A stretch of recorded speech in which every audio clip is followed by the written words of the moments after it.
ہمیں صرف یہ ہے کہ ہماری ریاست یا حکومت کی انوالومنٹ نہیں نظر آنی چاہیے، اور یہ صرف انڈیا کی وجہ سے نہیں، آج کل اس کے اندر ممبئی کے اندر جس طرح امریکن شہری انوالو تھے، اور ہم یونائٹڈ نیشنز کے انڈر obligation اور کئی معاہدوں کی obligation ہے کہ ہم نظر آئیں گے، ہم جناب اس کا حصہ نہیں ہیں۔ آج کل یہ الزام کہ جناب کوئی انٹرنیشنل مذہبی دہشت گردی یا کسی قسم کی دہشت گردی کا آپ حصہ ہیں اور آپ کی ریاست اور گورنمنٹ اس کے اندر انوالوڈ ہے، یہ الزام کوئی بھی افورڈ نہیں کر سکتا، لیسٹ آف آل ہم پاکستان، کیونکہ ہمارے پہ پہلے ہی بڑے الزام ہیں۔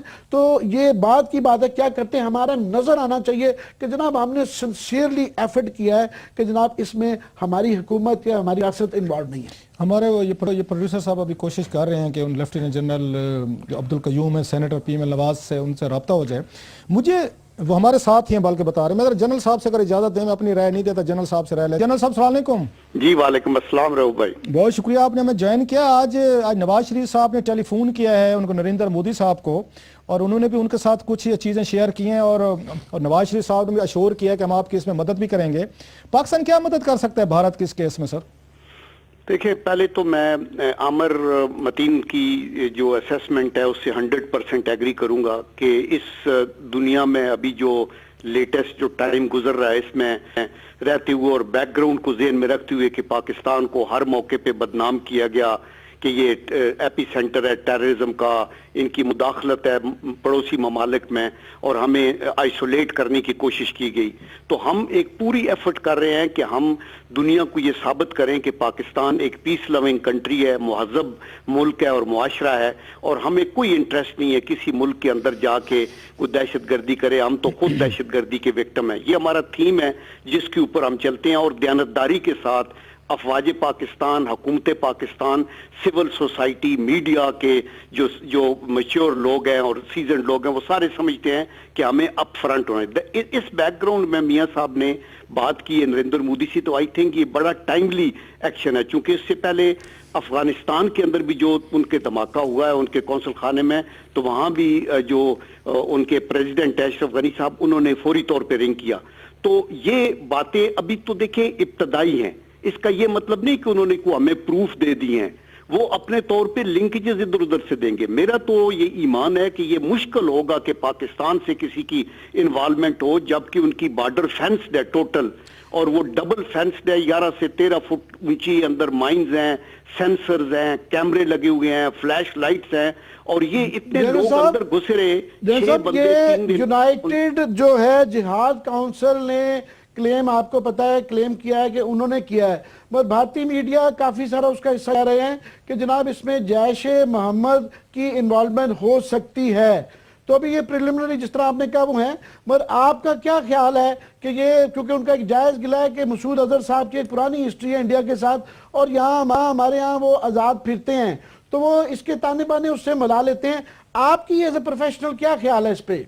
دیکھیں میں یہ سمجھتا ہوں کہ پاکستان کے اندر جو لوگوں کا یہ گلہ کرتے ہیں نا کہ پھرتے ہیں چلتے ہیں، پاکستان ایک جمہوری ملک ہے، یہاں لوگوں کو اپنی ہیومن رائٹس کی اپنی آزادی ہے، عدالتیں آزاد ہیں، جن کے اوپر الزامات ہیں وہ لوگ کورٹس کے اندر، اگر کوئی ہمارے پاس سالڈ چیز آئے گی تو ان لوگوں کو لے کے جایا جائے گا، کچھ کو لے کے بھی گئے تو عدالتوں نے کہا کہ یہ ایویڈنس کافی نہیں ہے اور ان کو چھوڑا جائے۔ دیکھیں پوری انڈیا کا جو میڈیا ہے اور انڈیا کی ایک سائیکی ہے، اس کو آپ اگنور نہیں کر سکتے۔ اپنی فیس سیونگ کے لیے بھی کئی دفعہ اپنے الزامات افغانستان سے بھی انڈیا سے بھی فوری طور پہ ابھی کسی دھماکے کی دھول بیٹھتی نہیں تو پاکستان کا نام لیا جاتا ہے۔ پاکستان کبھی بھی جو ہے اس کے انٹرسٹ کے اندر یہ نہیں ہو سکتا کہ وہ کسی کو بھی پیٹرنائز کرے، لیکن یہ ضروری ہے متین بھائی، یہ ضروری ہے کہ یہ ہو سکتا ہے کہ پاکستان میں کچھ لنکیجز نکلیں، لیکن اس کا زیادہ چانسز انڈیا کے اندر جو ریڈیکل ہندو ہیں، جو آر ایس ایس کے لوگ ہیں، جو مودی کے اس ایکشن کے اوپر ناراض ہیں کہ وہ کیوں گئے پاکستان، جو پاکستان اور انڈیا کے ریلیشنز کو بہتر نہیں کرنا چاہتے، میں بھی یہ راز اسپانسرڈ بھی ہو سکتا ہے۔ اس پہ ایک اور کنسپیریسی تھیوری بھی ہے، میں جان بوجھ پہ اس پہ کنسپیریسی تھیوری کا نام لے رہا ہوں وہ یہ کہا جاتا ہے کہ جب ہماری آرمی جو ہے، جیسے جناب مشرف صاحب کے دور میں ہم نے دیکھا، جناب ضیاء صاحب کے دور میں دیکھا، جب وہ براہ راست رول کر رہی ہوتی ہے تو انڈیا میں اس طرح کی کوئی کاروائیاں نہیں ہوتی ہیں، سچ بڑا پیس رہتا ہے، سی بی ایم رہتے ہیں، تعلقات بھی اچھے رہتے ہیں، جنرل ضیاء بھی بنگلور ٹیسٹ دیکھنے چلے جاتے ہیں، اس کے بعد جناب مشرف صاحب آگرہ جاتے ہیں، وہاں پہ فوٹو سیشن ہوتے ہیں، دلی کی اپنی جا کے لال حویلیاں وغیرہ بھی دیکھ آتے ہیں، وہ سب کچھ ٹھیک رہتا ہے۔ لیکن جب سیاستدان آتے ہیں، مثلا ہم نے دیکھا 2008 میں ممبئی میں اگین اس میں اٹیک ہوا، جب یہاں پہ زرداری صاحب پیپلز پارٹی آئی، پھر 7-8 سال کوئی بات چیت نہیں ہوئی، نواز شریف صاحب آئے، پھر ہم دیکھ رہے ہیں کہ اسی طرح کی ایکٹیویٹیز ہیں، چاہے بھارت کے کچھ ایلیمنٹ ہیں یا ہمارے ایلیمنٹ ہیں۔ یہ کیوں ہوتا ہے کہ جب ملٹری ہمارے ہاں براہ راست رول کر رہی ہوتی ہے تو سی بی ایم ہوتی ہیں، اچھے تعلقات ہوتے ہیں، ایون منموہن سنگھ کے ساتھ تو مسئلہ کشمیر تک انہوں نے جناب مشرف نے وہ اگر طے کر لیا تھا، سیاستدانوں کے ساتھ کیا ہو جاتا ہے؟ کیوں اس طرح کی سچویشن کا سامنا کرنا پڑتا ہے؟ دیکھیں، یہ ایک سکول آف تھاٹ ہے جو ایک رفٹ کریٹ کرنا چاہتا ہے آرمی اور سول کے درمیان، اور ان کی یہ سوچ ہے۔ لیکن آپ سوچیں کہ جو انڈین پارلیمنٹ پہ حملہ ہوا تھا وہ تو اس وقت پرویز مشرف صاحب کی حکومت تھی، اور بالکل یعنی ان کی تقریباً 8-10 لاکھ کی فوج ہمارے بارڈر پہ آ گئی تھی اور لڑائی ہونے والی تھی۔ اس وقت بھی تو کسی نے سیبوٹاج کیا تھا، اور پھر یہ ایفرٹ جو ملٹری دور میں بھی وہی ایفرٹ ہوتی ہے جو سول میں ہو رہی ہے۔ مثلا آگرہ میں جا کے یہ ایگریمنٹ کرنا چاہتے تھے پرویز مشرف، اسی طرح جنرل ضیاء الحق نے بھی جا کے یہ کرکٹ ڈپلومیسی کی اور ان کو سمجھایا کہ یہ لڑائی سے کچھ حاصل نہیں ہوگا، ہمیں بیٹھنا چاہیے، اکٹھا کرنا چاہیے۔ میں آپ کو رؤف بھائی یہ بتاؤں، میں تو چونکہ ایک سپاہی ہوں اور میں نے 30-35-40 سال فوج میں سروس کی ہے، انیسٹ ٹو گاڈ میں سمجھتا ہوں کہ آپ کا موسٹ آرگنائزڈ جو ادارہ ہے وہ آرمڈ فورسز کا ہے، اور آرمڈ فورسز کے لوگ بالکل یہ نہیں چاہتے کہ افواج کا سائز بڑھتا جائے اور تھریٹ بھی بڑھتی جائے اور ہمارے نقصان ہو۔ چلیں سر، میں اس پہ لے کے آتا ہوں، دوبارہ نواز شریف صاحب صاحب کی کال پہ آتے ہیں، بڑی اہم کال ہے، ہم اس کو اپریشیٹ کرتے ہیں، جیسے عامر صاحب نے بھی کیا ہے کہ ایک بڑا پازیٹیو جسچر ہے جو میاں صاحب نے کیا ہے۔ اسٹیبلشمنٹ آپ نے جیسے کہا، خود آپ سپاہی رہے ہیں، جی ایچ کیو کے ساتھ بڑا آپ کا بھی قریبی لنک رہا ہے، لیفٹیننٹ جنرل کے عہدے تک رہے ہیں، آرمی کا جی ایچ کیو کا مزاج آپ سمجھتے ہیں۔ ہم نے پہلے بھی کل رات میں پروگرام میں بات کی تھی، جب ہم ممبئی کے اٹیک ہوئے تھے تو اس وقت یوسف رضا گیلانی صاحب نے آفر کی تھی کہ جی ہم آپ کو مدد کرتے ہیں، آپ کی انڈیا نے کہا جی اپنے D G I S I کو بھیج دیں، تو پہلے آرمی نے کہا جی بھیج رہے ہیں ہم ان کو، جنرل پاشا کو، بعد میں شام تک ہم نے کہا نہیں جی ہم نہیں بھیج رہے، غیرت اور عزت کا مسئلہ بن گیا تھا۔ آپ سمجھتے ہیں کہ انڈیا اگر پھر ہمیں کہے جو انہوں نے 2008 میں کہا تھا، کیونکہ ہم نے مدد کی پیشکش کی ہے، ہم دوبارہ کوئی اپنے کو لوگ بھیج سکتے ہیں کہ ان کی جائیں مدد کریں اور اس میں کوئی ایویڈنسز دیکھنے کی کوشش کریں، یا پھر ہمارے لیے وہ قومی غیرت کا مسئلہ بن جائے گا جیسے 2008 میں بن گیا تھا؟ دیکھیں، میں یہ کہتا ہوں کہ پچھلی دہائی میں دنیا کا ماحول، ساؤتھ ایشیا کا ماحول اور پاکستان ہندوستان کا ماحول اور تھا۔ ابھی یہ جس طرح وقت گزر رہا ہے، بین الاقوامی سیناریو بدلتا جا رہا ہے، ریجنل سیناریو بدلتا جا رہا ہے، مڈل ایسٹ میں مسلمانوں کا کیا ہو رہا ہے، ساؤتھ ایشیا میں بھی ایک ریئلائزیشن آتی جا رہی ہے۔ تو میں سمجھتا ہوں کہ اگر ہم دیانتداری کے ساتھ، جیسے میاں نواز شریف اور ان کی حکومت ایک ایفرٹ کر رہی ہے افغانستان کے ساتھ بھی اور انڈیا کے ساتھ بھی، اور اس کے اندر آرمی کی مکمل آشیرواد حاصل ہے، بلکہ چیف آف آرمی اسٹاف کو خود افغانستان میں جا کے ان کے ساتھ بات چیت بھی کر کے آئے ہیں، تو میں یہ سمجھتا ہوں کہ ان کے جو تحفظات دور کرنے کے لیے ہمیں پوری ایفرٹ کرنی چاہیے، اور جو ہمارے تحفظات ہیں جو بلوچستان کے اندر ہیں یا کراچی کے اندر، جیسے کچھ پولیٹیکل پارٹیز کے ورکرز نے کہا کہ ہمارے لوگ وہاں ٹرین ہوتے ہیں، ان ساری چیزوں کو ایڈریس کرنا آپ نے ہوگا۔ آگے جو بات کی کہ جناب اس کے اندر شاید آر ایس ایس نے اپنے ہی ملک میں پٹھان کوٹ میں ایئر بیس پہ کروا دیا ہو، وہ مجھے کوئی اتنی پلازیبل بات نہیں لگتی ہے۔ تو میں سوچ رہا تھا یہ پتہ نہیں آپ کی P M L N Noon league کا یہ ویو ہے کہ آپ کا ایک ex army person as a general, ex general view ہے یا ذاتی ویو ہے؟ یہ اس طرح تو یہ وہ آج کل کا جو تناظر آپ بتا رہے ہیں کہ نئی دہائی کی نئی سوچ ہے، یہ کوئی اس کی عکاسی تو نہیں کرتا اس طرح کا ویو؟ دیکھیں، میں یہ سوچ جو ہے یہ میں جماعت کا یا پی ایم ایل این کا ویو نہیں دے رہا، میں آپ ایز اے پاکستانی آپ نے مجھ سے پوچھا ہے اور میرا ایک ایکسپیرینس ہے ڈیفنس کا، میں نے صرف یہ کہا ہے کہ یہ پاسیبلٹی صرف یہ نہیں ہو سکتی کہ ان کے تانے بانے صرف پاکستان سے ملتے ہوں، پاسیبلٹی یہ بھی ہو سکتی ہے کہ ود ان انڈیا ماوئسٹ اور نیکسلائٹس کی پتہ نہیں کتنی موومنٹس چل رہی ہیں اور انسرجنسیز بھی ہیں، ان کے اندر سے بھی کئی دفعہ یہ پرابلم اٹھ سکتا ہے، ان کے اپنے لوگ اریسٹ ہوئے ہیں پٹھان کوٹ کی اس کے اندر جن کو 13-14 لوگوں پہ ان کو شک ہے، وہاں اسلحہ گیا ہے، وہاں اس کی ساخت کو وہ دیکھیں گے، تو اس لیے اس پاسیبلٹی کو رول آؤٹ نہیں کیا جا سکتا۔ بہت شکریہ جنرل صاحب، بہت شکریہ آپ کا، آپ نے میں جوائن کیا، عامر متین صاحب وہ کہہ رہے تھے کہ پاسیبل رول نہیں کیا جا سکتا۔ ایک بریک لیتے ہیں، بریک کے بعد دوبارہ حاضر ہوتے ہیں۔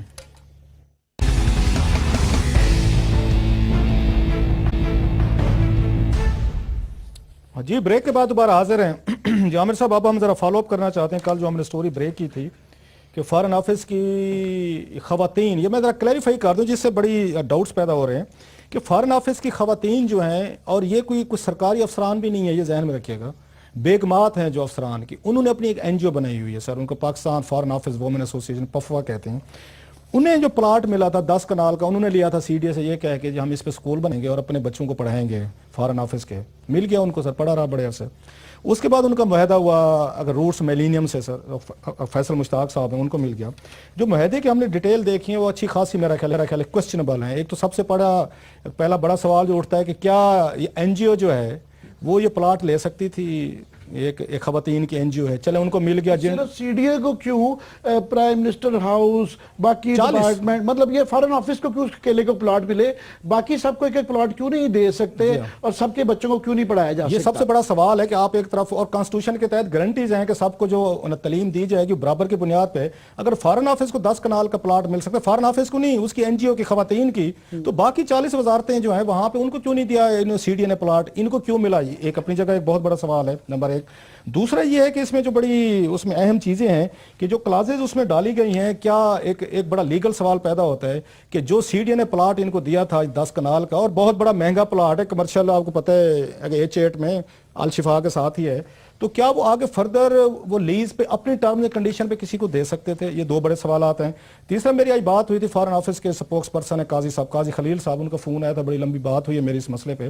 کل وہ ہمیں جوائن کریں گے, بہت سارے سوالات ہیں, کوشچن, کیونکہ بیسیکلی یہ جو یہ سارے کا سارا معاملہ ہے یہ فارن آفس سے اس کا تعلق زیادہ بنتا ہے کہ انہوں نے اس طرح کا کویسچنیبل ایگریمنٹ جو ہے وہ کیسے ایگری کیا ہے, کیونکہ اس میں بہت ساری کلاسز ہیں جو بات کریں گے. جو بڑی ڈیولپمنٹ آج ہوئی ہے کہ یہاں پہ سینٹ کی اسٹینڈنگ کمیٹی آن کیبنٹ کے جو چیئرمین ہیں انہوں نے روک دیا ہے, انہوں نے سی ڈی اے کو لیٹر لکھا ہے کہ اس کی ایگزیکیوشن جو ہے جو انہوں نے معاہدہ کیا ہے, آج انہوں نے ناجیہ صاحبہ جو ہیں فارن سیکرٹری کے مسز جو ہیں, انہوں نے جا کے اس کی گراؤنڈ انہوں نے بریکنگ کی ہے. وہ کس کیپیسٹی میں کی ہے, کیسے کر رہے ہیں, بہت سارے سوالات ہیں, وہ تو خیر فارن آفس کے لوگ آئیں گے, ان سے بات کریں گے. اس وقت ٹیلی فون لائن پہ میں جوائن کیا فیصل مشتاق صاحب بھی ہیں جو سی ای او ہیں روٹس میلینیم کے, جنہوں نے یہ ڈیل لی ہے, اور ساتھ میں ہمیں وہ جوائن کر طلعت محمود صاحب بھی جوائن کر, ہم دونوں سے بات کرتے ہیں.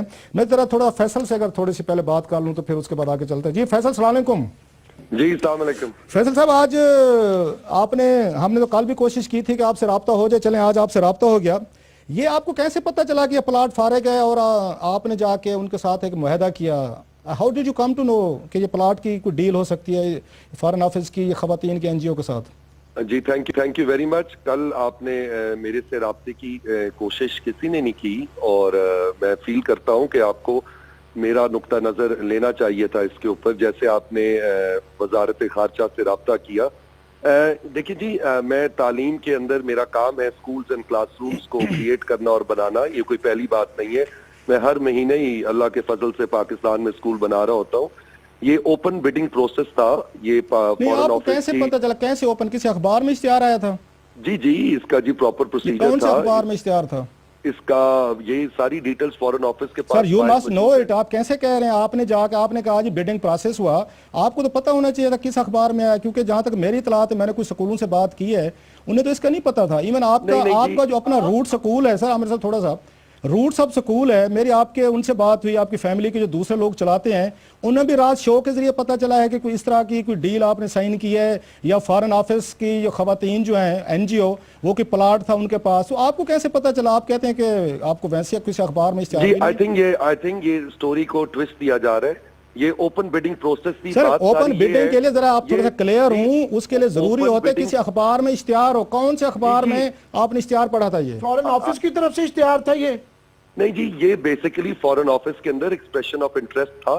میں نے خود expression of interest foreign office کو لکھا تھا. اس کے بعد تقریباً 12 سکول کے بڈنگ پروسیسز ہوئے تھے, مختلف نہیں آپ کہہ رہے ہیں ایکسپریشن آف انٹرسٹ, یہ کسی اخبار میں آیا تھا؟ نہیں, ہم پہلے یہاں سے ٹرانسپیرنسی سے شروع کرتے ہیں نا. میں ٹرانسپیرنسی پہ آتا ہوں. اخبار والی بات جو ہے آپ فارن آفس سے کلیئر کیجئے گا. آپ کو کیسے پتا چلا کہ پلاٹ پڑا ہے 10 کنال کا؟ سر ہم اس پہ کنفیوز ہو گئے تھوڑا سا. اگر اخبار میں نہیں آیا, آپ کو کس نے بتایا تھا؟